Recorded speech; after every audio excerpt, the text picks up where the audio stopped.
Former New York City Mayor Michael Bloomberg is in Phoenix, Arizona today, where he filed to be on the ballot for the Democratic primary for president.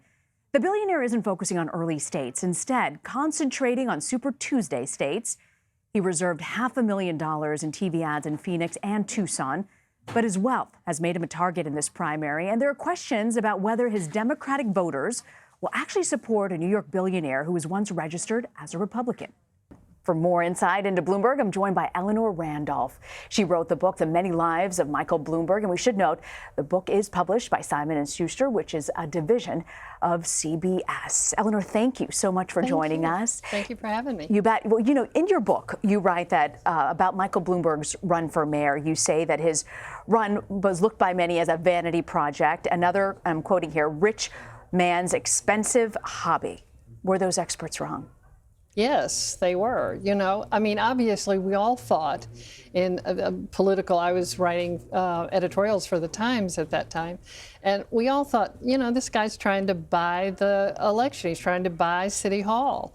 And so he did spend over $70 million, mostly ads, television ads, and he stuffed mailboxes with these beautiful pictures of himself as a business executive. But really what happened in 2001, as you know, is 9/11. And after that, just, you know, everything changed in New York. You were telling me he was down 40 points when he entered the mayoral race. That's right. What made the difference? Well, really, I mean, he worked very hard. I'll give him that. But the September 11th meant that New Yorkers were shaken by this attack, understandably. And he seemed like an adult. He seemed like somebody that people could trust to sort of run the city, to take care of the recession that was headed this way. And it made a lot of sense. And his opponent was a big reformer, Mark Green, and I think people decided they really wanted a manager. You also wrote in your book that Bloomberg had this knack of starting things at the right time. His business launched at the right time. His mayoral race launched at the right time. Is it the right time for him in presidential politics? How much of it is luck for Michael Bloomberg? How much of it is strategy?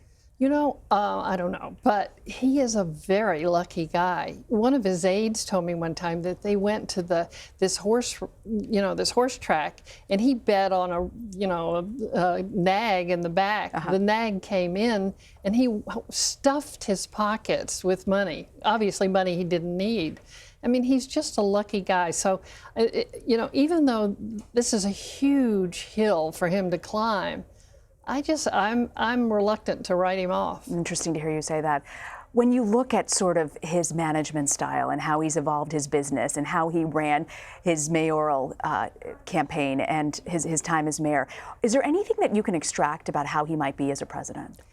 You know, when Donald Trump won, he called Bloomberg, and Bloomberg had been attacking Trump. He attacked him, you know, at the Democratic Convention in 2016, and then Trump attacked Bloomberg and called him Little Mike and carried on.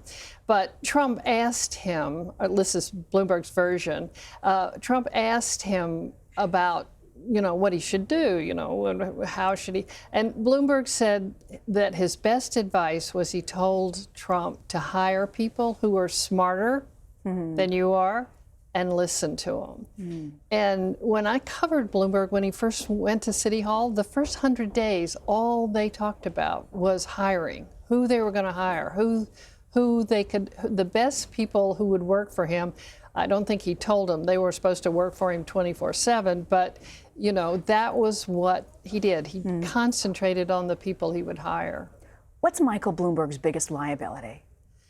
Well, I think as a candidate, the problem he's going to have is getting Black and Hispanic voters. Is it even harder now that he came forward and apologized about stop and frisk? Do you think that, were you surprised to see him do that?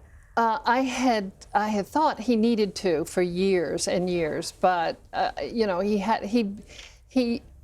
what surprised me about that apology was that he didn't blame anybody else but himself. So I was glad he did that. He took ownership of that. He absolutely did, and so he's done that.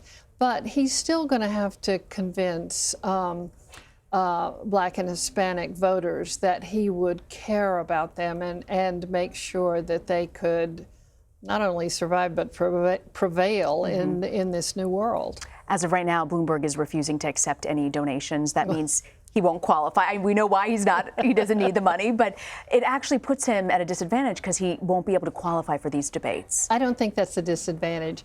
I don't think he wants to be in those debates. You know, I think that, I mean, you know, he doesn't ask for my advice about these kind of things, but I think that those ads will be the way he introduces himself to people, and debates are they're very it's a very difficult format, especially now when you have like 10 candidates on a stage. Eleanor, for those people who roll their eyes and say, oh, here goes a billionaire, you mentioned it, the vanity projects when he was running for mayor, and kind of roll his eyes. You've studied his background. For people who are sort of dismissive of his run, what do you say to them? You know, this is a guy who decided at several points along the way to take big risks. When he was fired from Salomon Brothers in 1981, he was given $10 million. And he decided he was going to create this company. It was a huge risk. Everybody said to him, put that $10 million in your pocket, forget it, you know. And no, he took the risk, and it worked out pretty well. Same thing happened when he decided to run for mayor. So for him, this makes sense for two reasons. One, he wants to defeat Donald Trump in any way he can. And two, he's always wanted to be president. Eleanor Randolph. The book is called The Many Lives of Michael Bloomberg. Thank you very much for joining us. Thank you.